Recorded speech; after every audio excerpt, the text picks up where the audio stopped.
¿Ibas a decir algo más? Sí, nada más si tú tienes alguna rutina para ir anotando estas ideas que te surgen durante la grabación o es todo de memoria, ¿qué haces tú? No, todo es anotado casi, pero son notas muy breves, pues Clemente puede platicar cómo le llegaban las notas, ¿no? Cómo se llamaba la estructura, ¿no? Cómo te entregué un papel. Era una cuartilla, y de hecho llegaban a veces mensajes que eran la importancia del hijo varón. ¿Nunca has hecho diarios? Así es. Sí, tengo. Pero era medio encriptado, a mí me llegaba. Que la letra es muy mala, pues además, y luego aterrizar eso. Por eso todo eran como pequeños capítulos, ¿verdad? Es que no los tengo aquí, Eso, pero era. Un varón, por ejemplo. Así es. ¿Qué era? Un garañón monta una yegua y una mujer está embarazada. Y ya. Ese era porque ese fue el que nunca cambió, ¿no? Así empezaba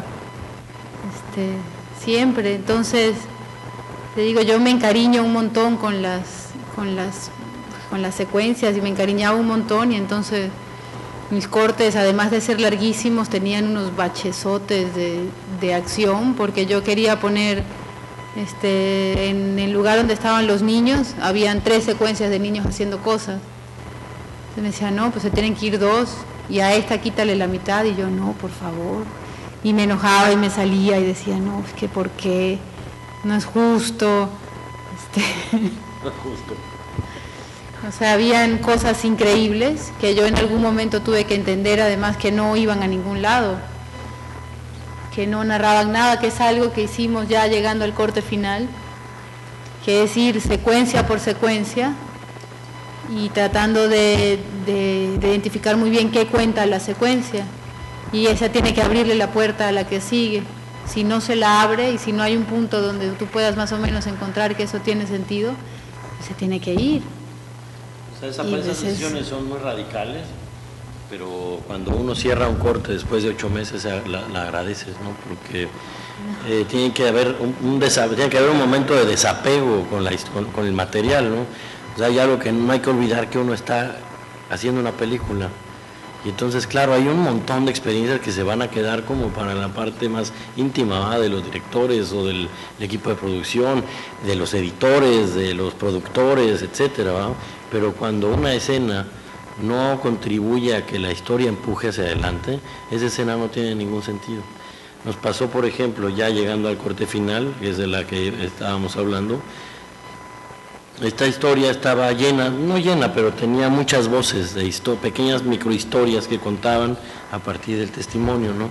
Un hombre hablaba de cuando perdió a su hijo, y bueno, Clementina la veía y se enamoraba del viejo que hablaba, de cómo perdió al hijo, y que entonces lo lloraban. Muy duras historias, pero no crecían, se quedaban a nivel anecdótico simplemente. Y mandaban a la historia por otro lado. O sea, este señor que pierde a su hijo, él estaba constantemente tentado a suicidarse y aventársele un tráiler o tirársela al tren, pero si no ves al tren, si no ves al tráiler, si no ves al hijo tampoco.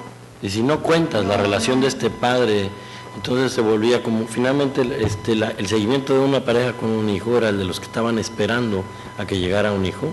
Esa historia, que era muy impactante y muy fuerte, se devoraba por completo esta otra historia, ¿va?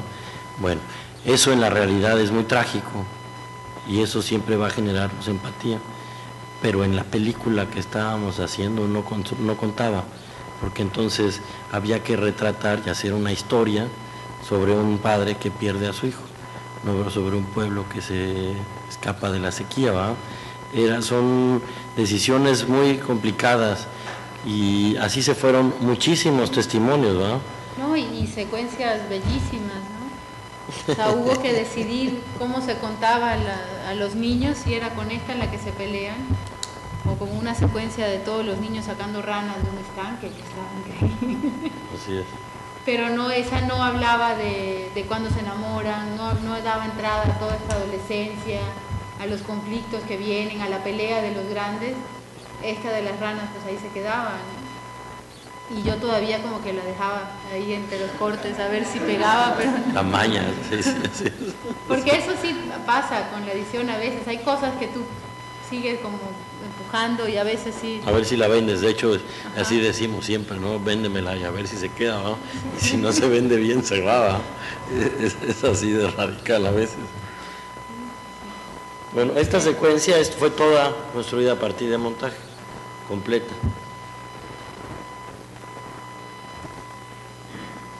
Ninguna escena tiene conexión real con los eventos que sucedían en el momento, ¿no?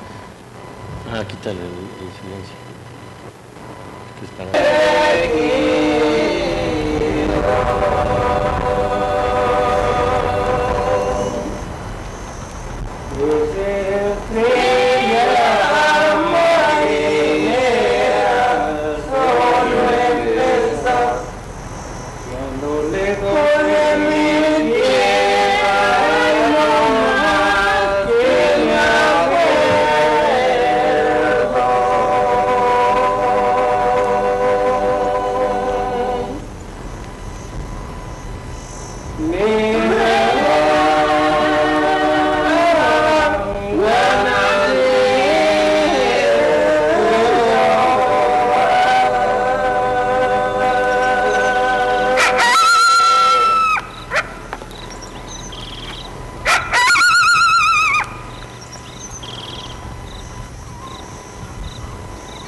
Igual, pues no sabía, yo no sabía.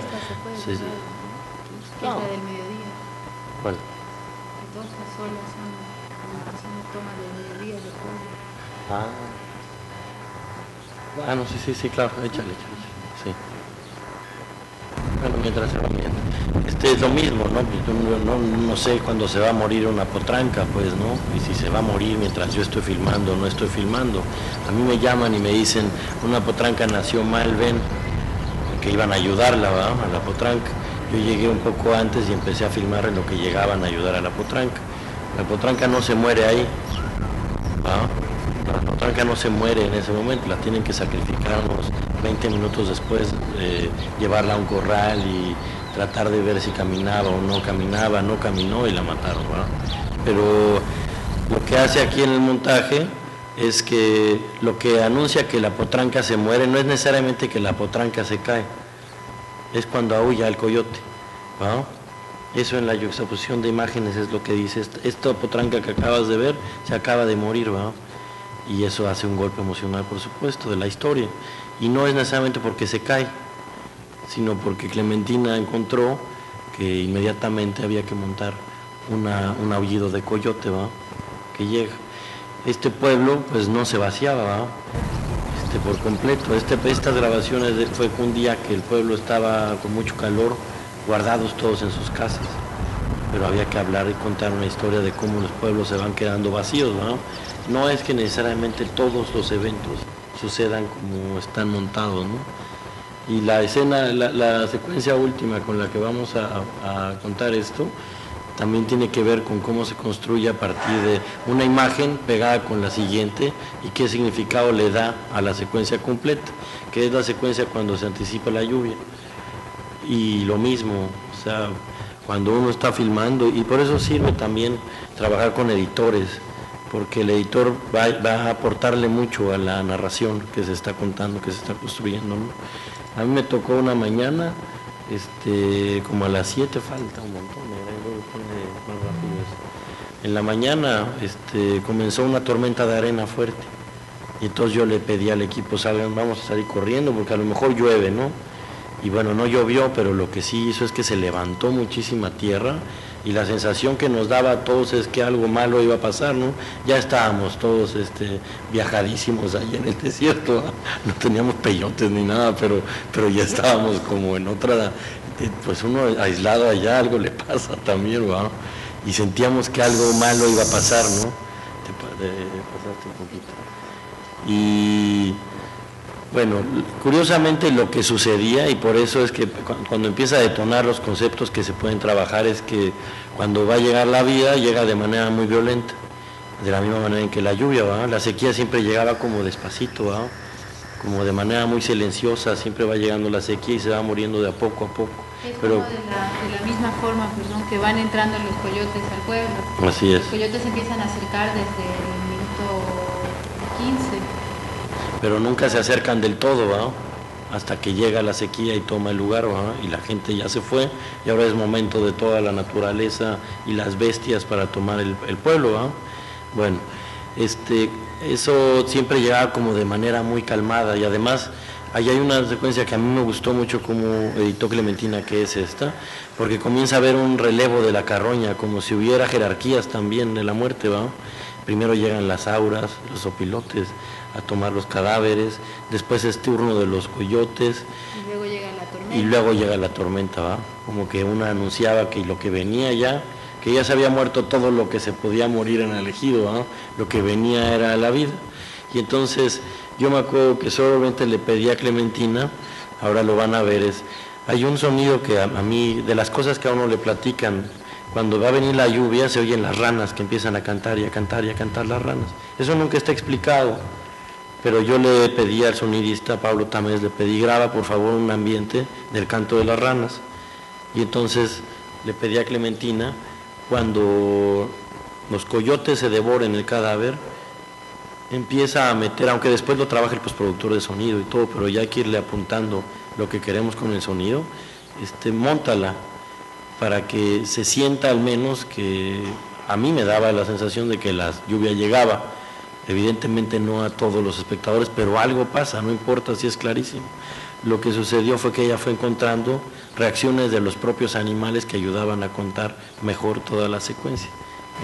Hay una frase de Raymond Depardon que lo explica muy bien, que él la tenía, que la edición responde no únicamente al género, sino también a una sensación general que debe responder al sentido no dicho de lo que se muestra. O sea, uno puede trabajar muy bien en un plano inconsciente, por eso son como tan interesantes y tan clavados los diseñadores de sonido, porque ellos arman el paneo de los pájaros que se van escapando, y tú en el cine posiblemente no dices, ya se están yendo porque viene algo, pero hay algo en ti que se empieza como a inquietar.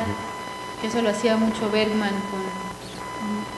a través de un vidrio oscuro, creo que se llama la película, que toda la película tiene una pista de una mujer llorando, muy bajito, y tú a los 40 minutos te quieres morir, te quieres lanzar por la ventana, y eso te va generando un estado que no te das cuenta que hay. Creo que eso se puede hacer. Y si en esta secuencia, no de esa manera, pero intentamos que se fuera creando esa aprensión, que fuera sintiendo como el bochorno de que suben las chicharras y se empieza a anochecer.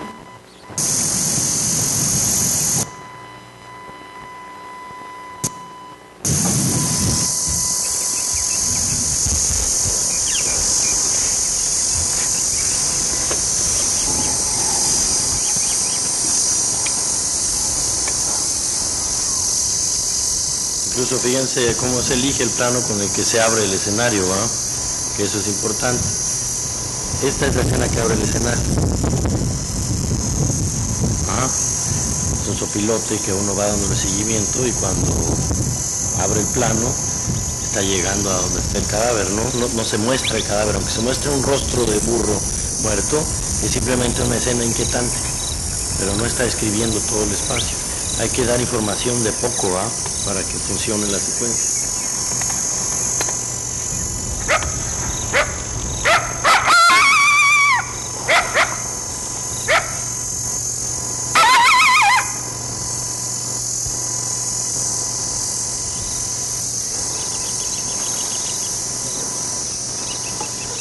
Esta no sucedió así, recuerdo. Se aprovecha un aullido de otra secuencia, otra escena que se filmó de un coyote aullando para el momento en que las abras levantan el vuelo, ¿no? Entonces en la realidad cinematográfica los coyotes piden su derecho su derecho al cadáver, ¿no?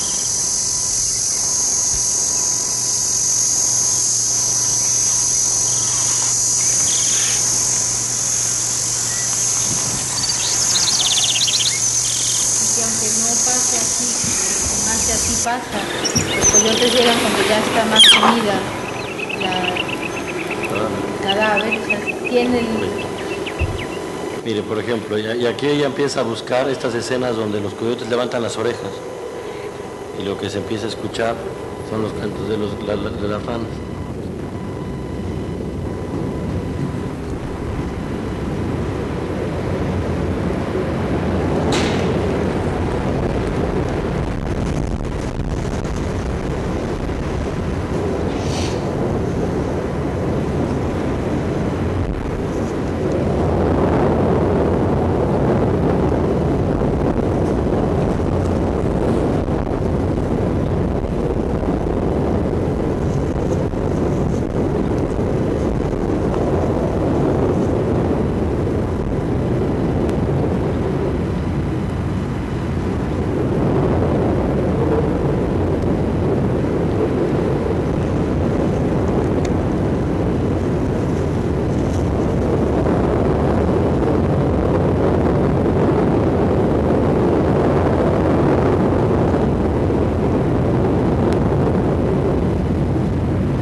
Bueno, esta secuencia que es como donde se empieza a desenredar el nudo o hacerse más, es toda es pura como yuxtaposición de imágenes y cómo van significando a las otras y lo que sigue, ¿no? Esto estaba muy claro desde que Berardo lo pidió, tenía que desencadenar una cosa a la otra, entonces estaba muy claro cómo se iba a hacer. Cuando llegó el material y cuando nos sentamos a editar, resultó ser muy diferente a lo que se pensaba. pero así fue como se armó. Ahora, porque en general es que uno puede imaginar mil cosas de cómo se va a terminar una película o cómo se va a contar o cuáles son las escenas que van a suceder, pero uno normalmente no pasa. Yo no quería un parto por cesárea, yo quería un parto natural porque era como más aparatoso, ¿no? Y era como más bonito. No, y que es muy difícil crear empatía con una cesárea. Sí. Bueno, era un sangrerío, ¿no? No, era espantoso. O sea, era como terrorífico más bien. Luego, por ejemplo, ¿cuándo se define que la historia se termina, va? Que alguien preguntaba por ahí, que ayer, ¿cuándo determinas que se contó la historia, va? Y aquí sucedió algo muy curioso, ¿no? Yo había, y me lo agradeció después la productora, porque yo había imaginado una escena final para hablar del aislamiento del pueblo, era un helicóptero, ¿no? Y entonces el helicóptero subía y el pueblo se iba quedando pequeño cuando la gente venía acercándose y se abría la serranía y después ya se iba. Y cuando Clementina armó la última secuencia de esto, ahorramos unos cuantos miles de pesos a la producción, pues.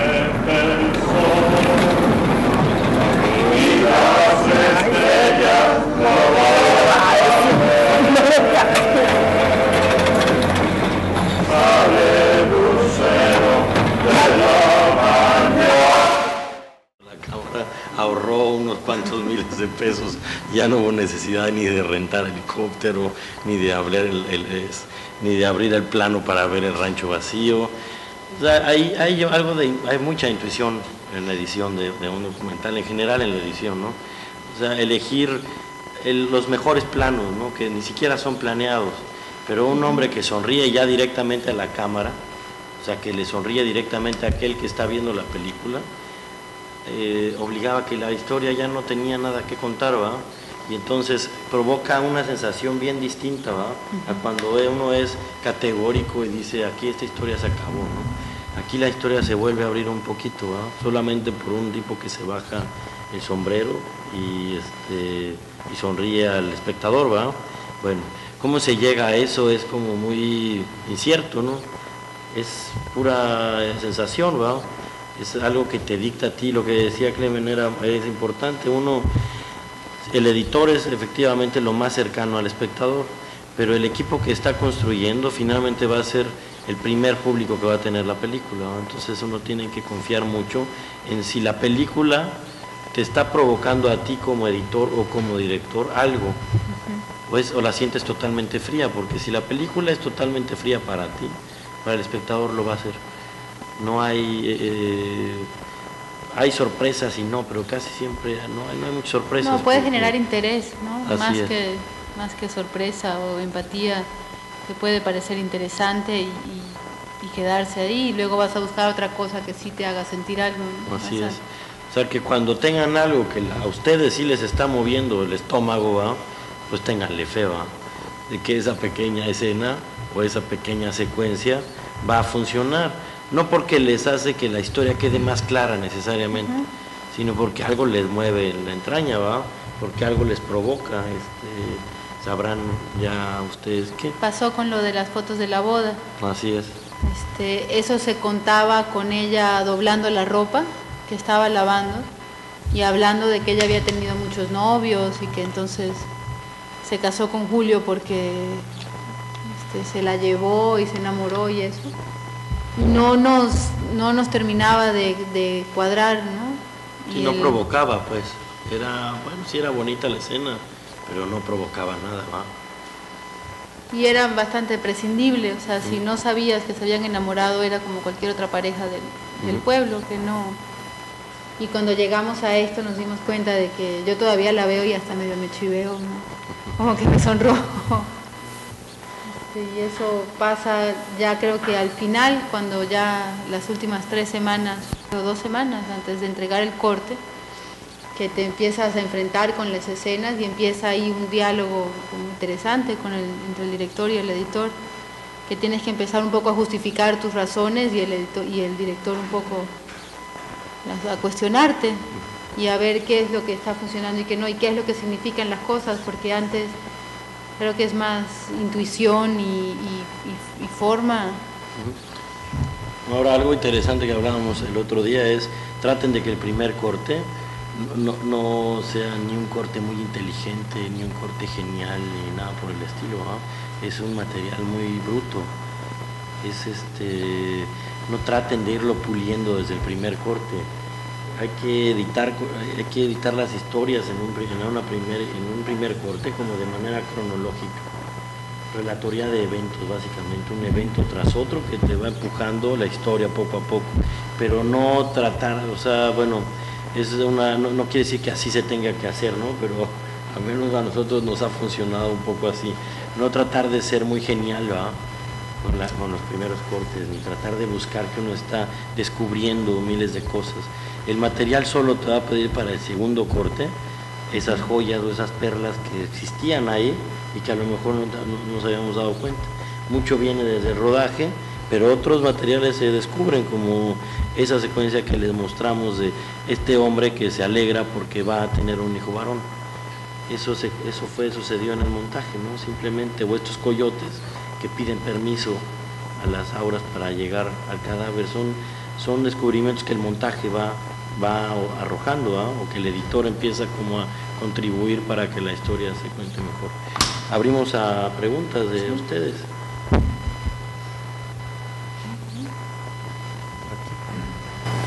¿Tienes alguna idea antes de rodaje? Ya cuando estás grabando en el track, porque siempre hay comentarios de las personas, de las pláticas, dicen, no puede esperar, porque es un poco más interesante que ideas policiales, o quizás lo cambiaste o cambiaste algo. Bueno, cambia muchísimo. O sea, como te platicaba aquí, o sea, yo no esperaba, sabía que quería grabar un parto, pero el parto no fue como yo me lo imaginaba, ¿no? Por otro lado, sabía que iba a llegar la lluvia, pero nunca me imaginé que llegara un granizo, ¿no? Una granizada. Estábamos esperando una yegua que pariera porque queríamos en paralelo y esperé como a 5 yeguas a que parieran, ¿verdad? Después me enteré que las yeguas no paren si las está uno viendo, no son como las vacas, pues, pero nos enteramos después, ¿no? Y teníamos una yegua en un corral y íbamos con los vaqueros a buscar la yegua más preñada de todas y la llevamos al corral y nos turnábamos en las noches y ahora te toca a ti, a ver si ya va a parir o no va a parir. Ya hasta teníamos ya le tocó que con micrófono hasta nos hacíamos la broma, ¿no? Les decíamos, vete a ver si ya parió la yegua, ¿va? Y entonces iba uno en la madrugada y otro con la lámpara y la yegua nunca parió, ¿va? Pues ese material nunca lo pudimos tener. Cada que nos íbamos nos decían, ¿qué crees? Acaba de parir la yegua. No podíamos regresar, ¿no? Había que irse, siempre hay que ir interpretando, ¿no? Pero además, no solo en el rodaje, que esa es la cosa importante. O sea, ustedes van a depender muchísimo del editor que elijan. O sea, por eso es necesario elegir bien quién va a editar la película, porque ahí es en donde la historia va a tomar vida realmente. Lo demás son ideas, simplemente. ¿Tú ibas a decir algo? No. Bueno, que en eso es algo, por lo que yo decía, de cómo el editor está muy alejado del rodaje. Yo nunca me enteré de eso, yo nunca vi, aunque luego ya sabiendo eso decía, claro, por eso todos estos corrales y caballos de noche, y pues, ¿para qué? Pero esas cosas yo no en ningún momento las prioricé, ni busqué construir a partir de eso. Porque no existían. Que eso es algo importantísimo, y Clementina ahora les podrá contar la experiencia cuando tienes a alguien que quiere una película que no existe. ¿No? Y entonces se convierte en una necedad y una terquedad del director que no logró la película que quería, porque a lo mejor no supo torcerla hacia otro lado, hacia donde te estaba pidiendo la que sí tenías, ¿no? Y eso es un clásico.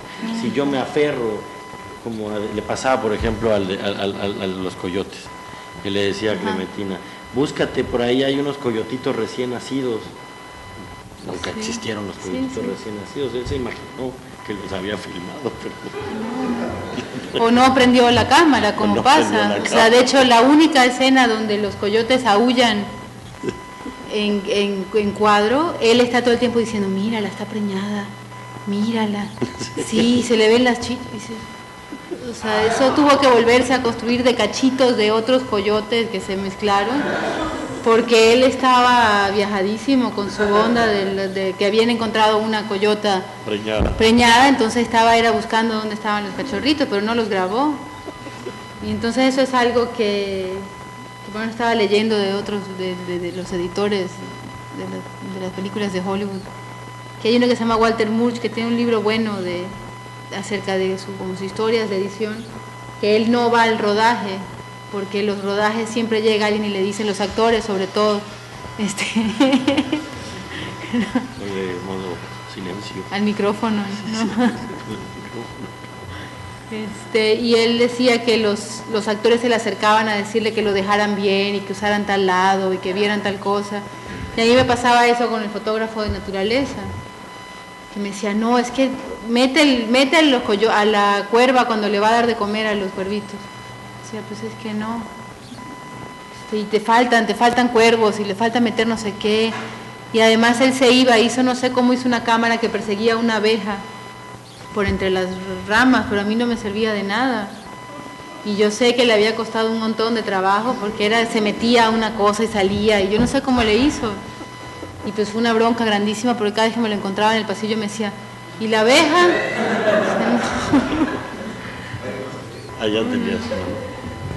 Quería preguntar, ya que el hacer una postproducción de una película, más bien la edición de una película, son meses y meses de trabajo, ¿cómo fue primero tú, Everaldo, que elegiste a Clementina como tu editora y no a otra persona? ¿Y cómo fue tú, Clementina, que te comprometiste con este proyecto y no con otro proyecto para tanto tiempo? Pues, yo lo tengo fácil. No, bueno, además de que yo sabía que iba a ser bueno el resultado y que quería trabajar con Everardo, porque además es súper disfrutable trabajar con un director que sabe a dónde va, porque entonces tú tienes todo el tiempo y todo el espacio posible para editar y no para resolver los problemas que hubo en la dirección. Y eso ya te cambia un montón la forma de trabajo y te deja entrar a estas profundidades y a estas búsquedas de conceptos, y las metáforas se dan porque tú estás trabajando, tú estás interpretando algo realmente, no estás resolviendo un problema. Y además, como la cuerda siempre se rompe del lado más fino, si el director no lo logró en el rodaje, digamos, a los ojos del productor es un problema de edición. Entonces eso siempre es súper angustiante, súper angustiante. Entonces yo tenía aquí frente, además de un trabajo asegurado por 8 meses, que ya es una cosa, es amarrar un año de trabajo, yo sabía que el resultado estaba garantizado, ¿no? Y el aprendizaje y toda esta capacidad de poder crear discurso. Entonces eso era... No, y la historia realmente es que Clementina era la asistente de edición de esta película. O sea, Clementina había trabajado desde Los Ladrones Viejos como asistente de los editores, el editor con el que yo trabajé 11 años. Entonces esta película fue de alguna manera la que a mí me descubrió que Clementina no era una asistente de edición, sino una editora, ¿no? Porque aquí se arrancó con otro editor, pero cuando yo fui cerrando el corte, pues yo todo el tiempo lo cerré con ella, no lo cerraba con el editor al que yo creía, porque había cambiado de editor después de 11 años de trabajar con él mismo. Entró un editor que a mí me habían vendido como muy bueno y resultaba que todas las secuencias habían sido editadas por el asistente, ¿va? Y bueno, cuando vimos como el balance, pues yo hablé con el editor y le dije, pues tú no puedes ser solo el editor de esta película. Tenía más del 90% de las secuencias editadas por Clementina, y el corte final, que eso es fundamental, con quién cierras el corte, pues lo cerré con ella. El editor, que estaba como editor, vio la película una vez proyectada, como la están viendo ustedes ahora, ¿va? él terminó y se fue a hacer otra película y nunca cerró bien el corte, ¿va? 6 meses antes de que la película fuera proyectada. Entonces, acá sí fue la elección, ¿no? Yo con Clementina trabajé desde hace unos 7, 8 años, pero ella siempre había sido como el asistente de edición del editor con el que trabajábamos. Pero desde la película anterior, pues yo me había dado cuenta que gran porcentaje de esa película, que conocía el material, quien lo conociera era ella, no el editor con el que yo había trabajado mucho tiempo. Él iba medio a ciegas, ¿va? Como siguiendo, que eso es algo que ya me llegó a enfadar un poco. Alguien que deja de proponer, ¿va? Que deja de proponer secuencias, o que esté esperando instrucciones, básicamente. A mí eso me empezó a suceder con el editor. Y en esa película, en El cielo abierto, a quien yo me refería para preguntarle en dónde está esta escena de no sé qué, era ella, no el editor. Y cuando llegó finalmente el trabajo de Cuates de Australia, de hecho fue muy injusto, ¿no? Porque pues ella terminó cobrando la mitad de lo que cobró el otro, ¿no? Menos de la mitad. Menos de la mitad, ¿no? Pero bueno, sacó una película justamente. Sí. Y te da, o sea, si tienes gusto por el trabajo y por el material, yo no sé si se va acabando con el tiempo o cuando quieres abarcar demasiado, pero a mí una de las cosas que me interesa, que me llama la atención de la edición y que me gusta, es que tú en el periodo que dura la película te haces experto en un tema que no tiene nada que ver contigo, ¿no? Y te haces experto, te embulles, que son cosas que hasta como investigador yo pienso que debe ser difícil dedicarle esos periodos de tiempo tan largos a algo tan intensivamente. Entonces a mí eso era lo que la ñoñez era lo que me llamaba la atención, ¿no? Y la otra, ¿cómo decides que vas a trabajar 8 meses cuando te ofrecen un salario? Así es, sí, cuando amarras el año. Así es. O sea, no puedes pedirle a un editor, quédate aquí 12 años esclavizado, si no le vas a ofrecer lo que va a pagar. Entonces, es la parte que me toca a mí, a los productores, conseguir el dinero para que entonces el equipo de edición tuviera 8 meses de trabajo, porque es como entender bien cuál es la posición del editor. Es quizás el colaborador más importante de la película, del documental. Pero es una cosa complicada también los límites de esto, porque luego los editores son directores en espera, entonces te creas muchos conflictos como de poder yo he visto con los directores, entonces Pero no, tú no. Eso está muy bien. Cuando los roles están como establecidos, pues es padrísimo, es una cosa bastante... Eso pasa mucho, así es. Allá en el documental, por ejemplo, tú tienes una idea de dónde lo quieres llevar, ¿no? Tienes como muy claro ese objetivo de qué es lo que quieres contar, ¿no? Pero a veces el rodaje te va llevando a otras historias, ¿no? O sea, las diferentes entrevistas te van llevando a otras historias que tú no tenías pensado. Entonces, tienes como muchas opciones, a veces las historias te quieren jalar como a contar otra historia que tú no habías pensado antes, pero a veces también es importante como, por más interesante que pueda ser alguna de esas entrevistas o esas vivencias o todas esas experiencias, uno tiene que serle fiel como a la idea principal, ¿no? Porque ya tienes como esa estructura, vas a eso, ¿no? A pesar de que te vaya llevando a otro lado. ¿Qué tantas tentaciones tuviste tú como...? Todas, pero además, en realidad uno debe dejarse llevar por la historia, por lo que se va encontrando. Hay proyectos que te permiten más eso que otros. O sea, yo hice una película que se llamó Los ladrones viejos, y en esa película, que pretendía ser simplemente un retrato de criminales en la ciudad, encontré la historia de un ladrón que robó la casa de Luis Echeverría. En el proceso, la película completa se dedicó al hombre que robó la casa de Luis Echeverría. La historia completa cambió.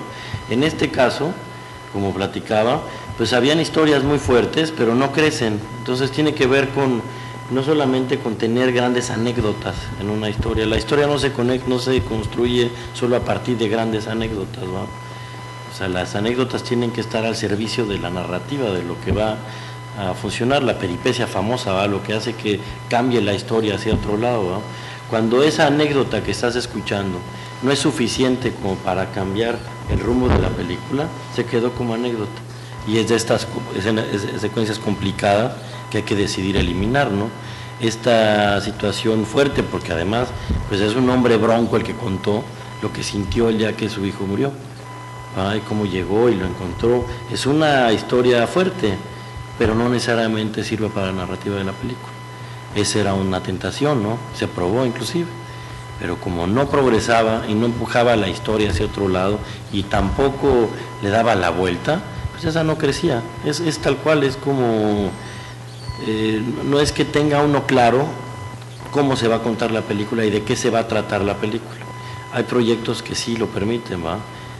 Hay proyectos que no lo permiten y uno está un poco más a la expectativa. Ahora, el problema de brincar a proyectos que van a estar muy a la libre es que puede no tener fin nunca, ¿va?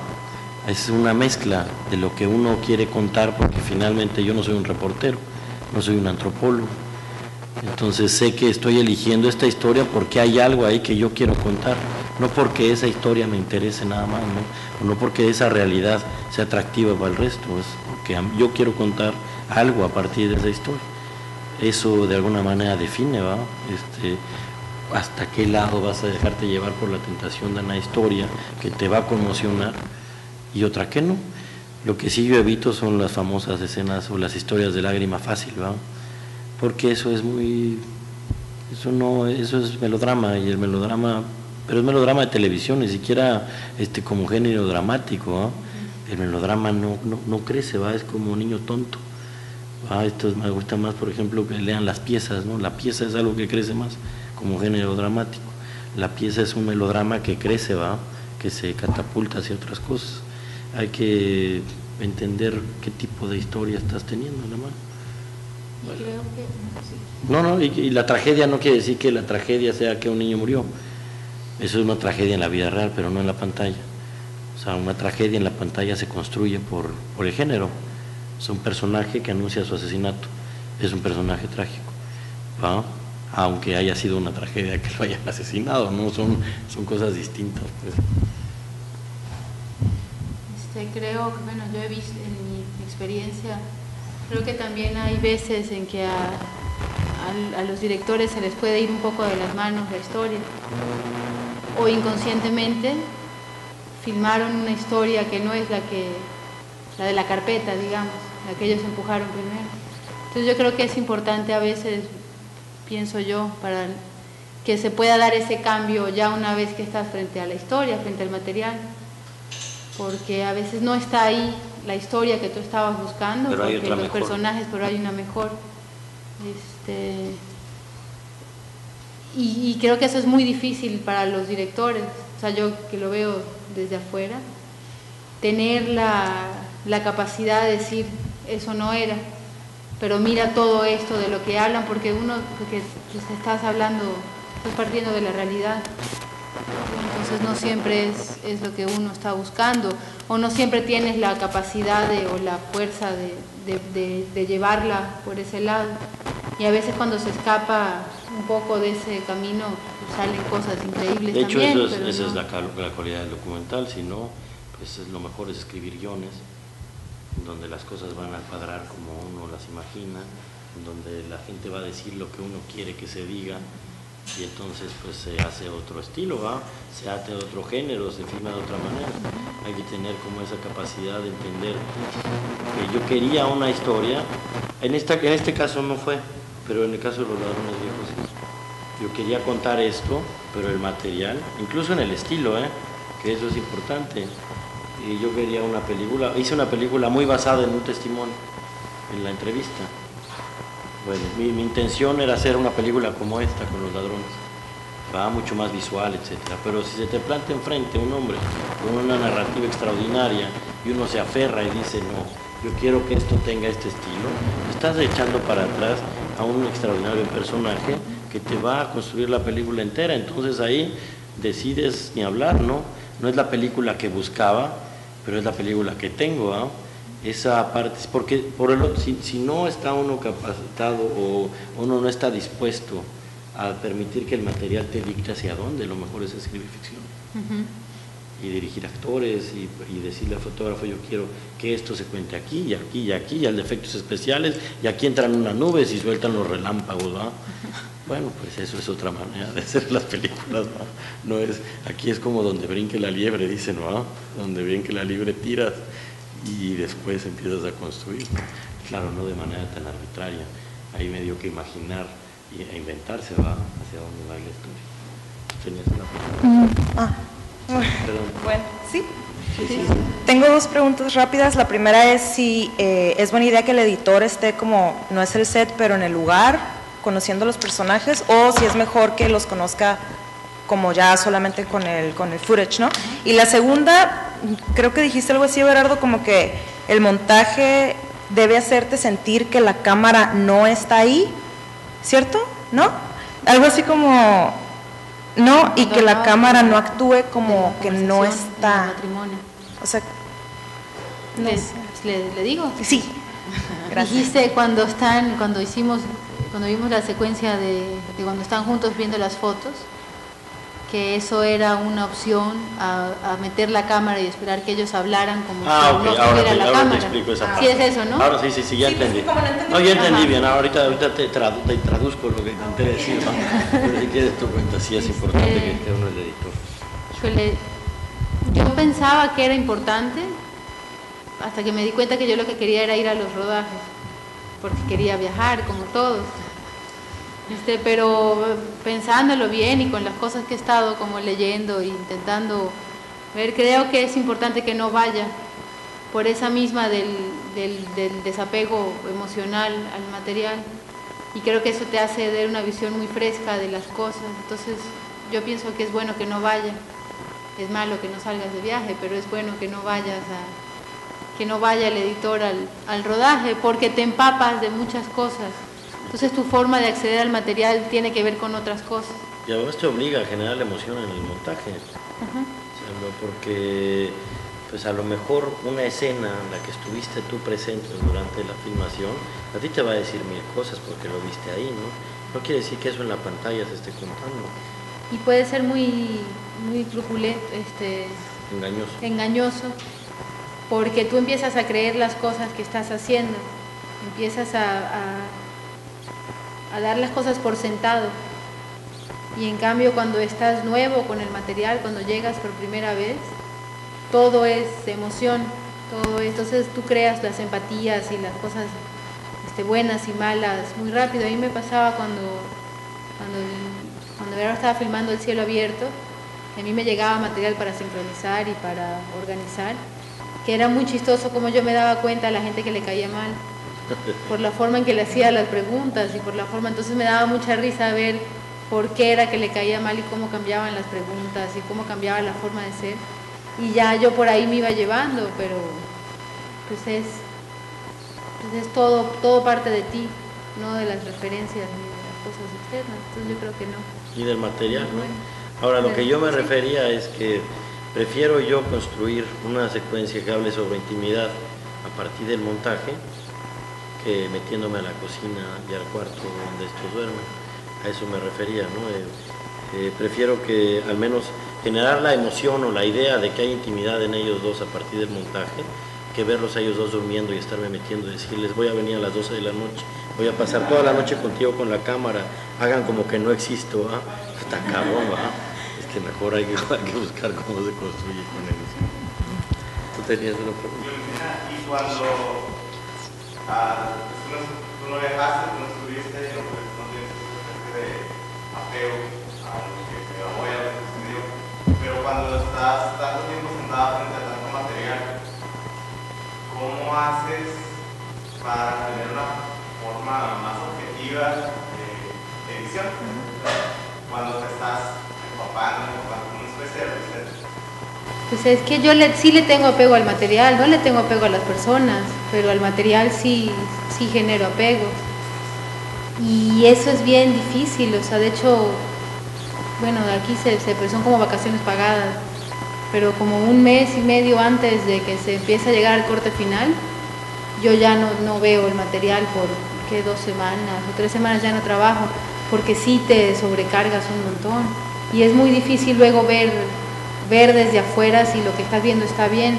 O sea, eso sí es medio complicado, pero pues ese truco es intentar hacer otras cosas mientras tanto, tal vez, como sí poderte despegar, pero sí, y sobre todo cuando las cosas no te gustan es más difícil despegarte, o sea, verlo desde afuera y saber qué estás haciendo es muy complicado.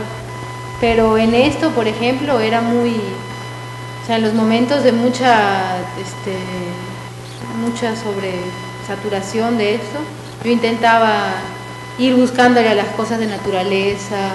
Tenía unas secuencias bien bonitas que ya no quedaron de muchos animalitos del desierto haciendo cosas, y entonces te va como apaciguando, yo creo. Como temas o algo que no te lleve a la estrictamente. Sí, o cuando ya no puedes más, sí, cambiar. O sea, yo intentaba, que luego era una excusa para no trabajar, ver películas que fueran similares o muy diferentes, o ver cómo se resolvían otros documentales, sí, irte saliendo a ver otra cosa, o ver cosas completamente diferentes y volver fresco a esto, porque son horas de trabajo que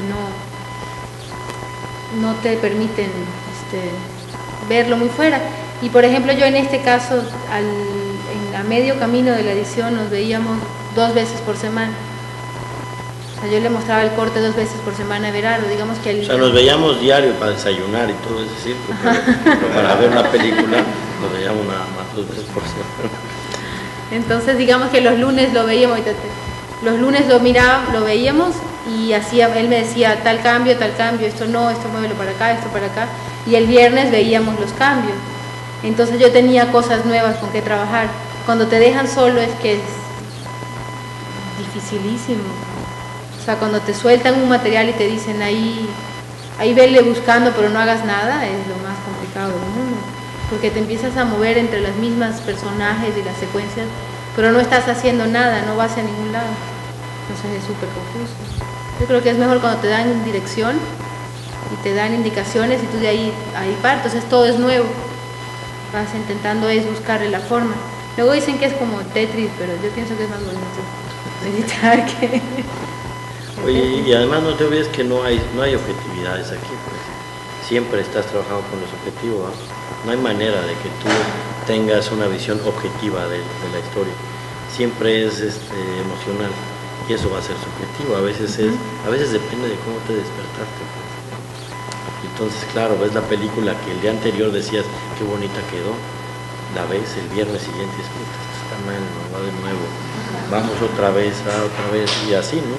Esto siempre está conectado con el día a día, ¿no? No hay manera de mirar con objetividad o de ver con objetividad. No, y además entran ahí tus inseguridades y entonces lo ves y dices, ¿qué estoy haciendo? Esto está súper mal, no entiendes nada, te empiezas a dar cuenta que lo que dicen es súper confuso y dices... Y ahora, ojo, esto es trabajo del director también. O sea, por eso es un director de la película. O sea, el director tiene que saber de alguna manera motivar no solo a su editor, ¿va? Al sonidista, al fotógrafo, al postproductor, para que de alguna manera encuentre sentido también en lo que se está construyendo, ¿no? Entonces, tampoco es justo que pasa mucho, ¿no? Que, pues, sobre todo cuando eres un director que delegas todo en el editor, le dices, bueno, mira, aquí hay 250 horas, nos vemos en un mes, yo quiero ver un corte. Pues no es justo que cuando lo veas digas, no, esto no es lo que yo quiero, ¿va? Porque entonces lo que haces es, le tumbas toda la autoestima al editor. Por eso decía que yo veía que el editor era muy vulnerable. Es de alguna manera frágil también, como el intérprete, como el bailarín lo es del coreógrafo, o el actor lo es del director de escena, ¿va? Es casi lo mismo, casi, ¿va? La herramienta es distinta, el discurso o la metodología es distinta, pero la dependencia a la dirección también es muy similar. No puedes tumbarle toda la autoestima a un editor sin haberle dado referente, y eso pasa muchísimo, ¿no? Esto está fatal. Entonces, claro, el editor se bloquea, ¿va? Se bloquea porque entonces ya no está pensando si la película está caminando o no, se está cuestionando si es o no un buen editor, y le diste en la torre, ¿va? Porque entonces vas a perder 1, 2 o 3 semanas, ¿va? Yo me di cuenta cuando trabajaba con otro editor y entonces invitaba de repente a otros cineastas a revisar un corte. Entonces, claro, otros cineastas que no saben ver primeros cortes, que eso es algo importante que hay que hablar, ¿verdad? Pues uno no sabe ver primeros cortes. Aunque te digan que sí. No se sabe ver primeros cortes. Ahorita Clemente te contará la bronca de hacer un primer corte o de mostrar un primer corte. Entonces los otros directores empiezan a hablar a partir de lo que ellos hubieran hecho, como decimos siempre, a partir de su pastorela y sus diablos, ¿verdad? No de la que está ahí. Y entonces, claro, me pasaba que el editor, después de esas, se bloqueaba 3 o 4 días así callado.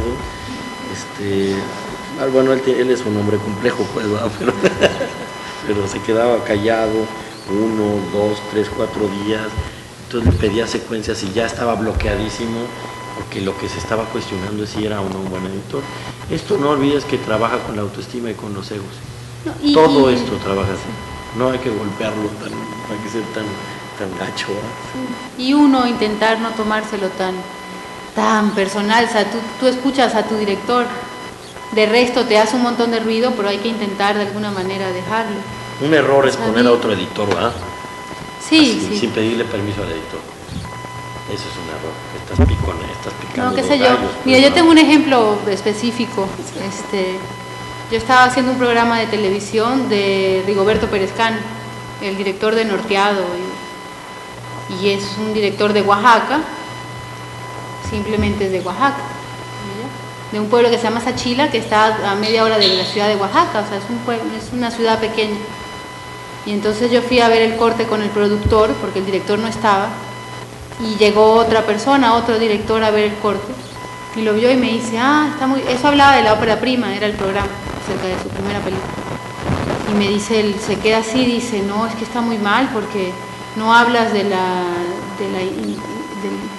indigenismo, indigeneidad de su parte indígena. De su parte indígena. ¿Por qué no hablas de la identidad indígena de Rigo? Porque no tiene, no sé, no estaba en el material, sí, ¿no? Y no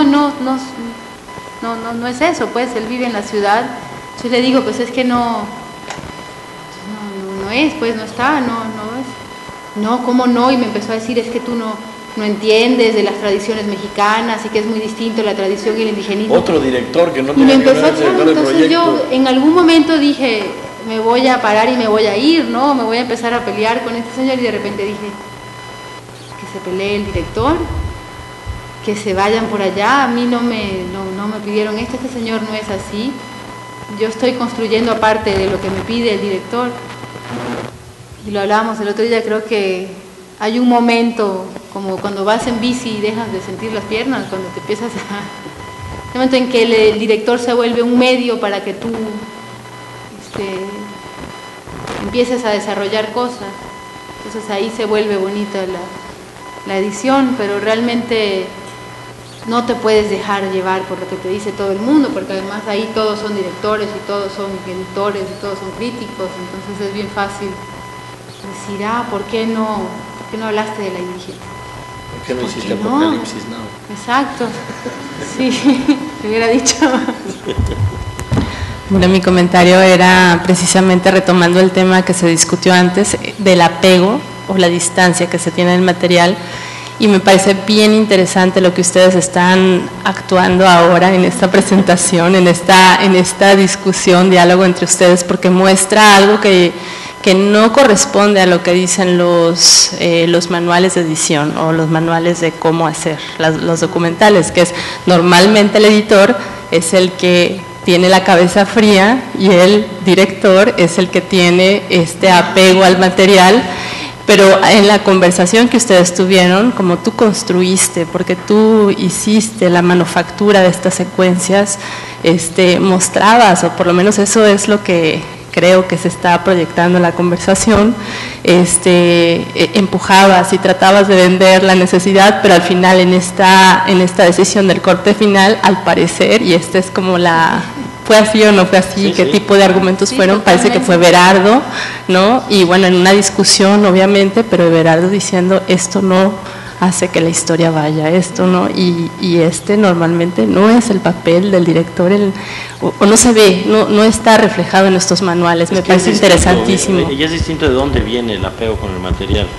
mi apego viene a partir de la experiencia de filmarlo, que esa es la parte interesante del montaje, ¿verdad? El apego que se genera desde el editor viene de aquí. Y claro, Clementina se muere ya de ganas de ir al rancho, porque sabe quiénes son exactamente todos los que están en el lugar. Espero que podamos ir el siguiente año, ¿no? Pero ya sabe quiénes son, los conoce de alguna manera, ¿no? De una manera distinta a como yo los conozco, ¿no? Pero eso es, creo que eso es algo que yo tengo en general, ¿eh? No sé si eso le pasa como a todos los directores. Yo como muy, a veces cuando no funciona, digo, vamos a afilar el machete, digo, ¿ah? Porque esta se va y lo que yo hago es nunca más volverla a ver, porque entonces uno va y viene, va. Yo todavía las veo, sí. Luego las tengo en la computadora y las veo correr y digo, Pero esto es exactamente lo que dicen los manuales, que sucede a la inversa, exactamente eso que ustedes están diciendo, el que corta y saca así sin corazón es el editor, así dicen los manuales, es impresionante, ¿no? No es tan así, no es tan así. No, y lo bueno es que aquí hay decisión suficiente por los dos, pues, porque yo te digo, durarían horas, fueran Gandhi, todas las películas editadas por mí, pero, y de alguna manera tú confías, pues, porque yo tampoco estaba casada con esas cosas, yo tenía un apego emocional con ellas y me gustaban mucho, pero yo también entiendo en el punto en el que no funcionan, pues, entonces es un poco, ¿no? Como regalar un perrito, dices, bueno, sí está bonito, pero llévatelo. Como los gatos que regalaban. Puede ser eso que me haya ayudado. Claro, sí, Clementina recogía gatos cachorros, se los quedaba y cuando empezaban a crecer los soltaba. Le gustaba cachorros. No, los soltaba, los dejaba en un lugar donde los querían, pues, pero me gustaban, era de chiquitos. Y como salían de las coladeras en el centro del DF, que están en todos lados los gatos, como una plaga. En el claustro de Sor Juana, por eso hay tantos gatos grandes. Entonces yo los agarraba, los tenía de chiquitos, los cuidaba, los jugaba y luego los sacaba así de la bolsa y me iba. Pero se unen los vecinos y dejan comida una vez a la semana, claro, cada quien lleva.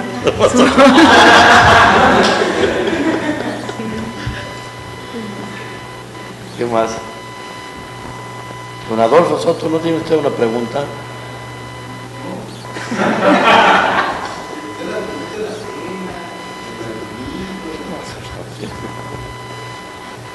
Una pregunta que no se ¿a quién le mostrabas los cortes, no? O sea, ¿a quién le tienes confianza como para decirle, oye, ven para que veas un primer corte, ¿no? Ya ahorita platicaban un poco de que hay directores que no saben ver primeros cortes, pero ¿a quién invitan, no?